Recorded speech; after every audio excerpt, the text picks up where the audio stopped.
કાકા હા આ સોશિયલ મીડિયા પર જે આશિકો ભરાય છે, હા એકબીજાને ખોટું બોલીને લગ્ન કરી લે છે હા અને પછી પાછળથી પછતાય છે, આ બધા પર નિયંત્રણ થઈ શકે? નિયંત્રણ કઈ રીતે લા? તમે વિશ્વાસ કરો છો? હા, સોશિયલ મીડિયા પર પ્રેમનો ભરોસો શોધો છો, ઝેરની શીશીમાં દવા શોધો છો. વાત તો સાચી છે. જો કસમ ખાવાથી કોઈ મરતું હોત ને હા, તો ભારતના 70% બાબુ સોના ટપકી ગયા હોત.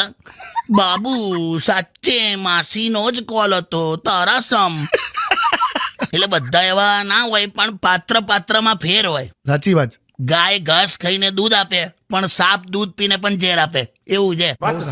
અને બીજું શું ખબર છે કાકા, કે એક તો લોંગ ડિસ્ટન્સ હોય, કોઈ દિવસ મળ્યા ના હોય તો એ ચેટિંગમાં એવું કે તું મને નથી સમજી શકતો, તું મને નથી સમજી શકતી, એવું બધું. એવું તો કોઈ દિવસ ના સમજાયેલા. એમ 40 વર્ષથી હું જોડે રહીને નહીં સમજી શકતો ને. માણસમાં ફેર હોય. અમુક લોકો દિલની વાત સમજી જાય છે. બોલો, મન તો આ પેલું જી હાલે મુસ્કિન મુકુંબ રંજીસ બહાલે હિજરા બેચારા, મન તો આ 2 મહિનાથી નહીં સમજ પડતી.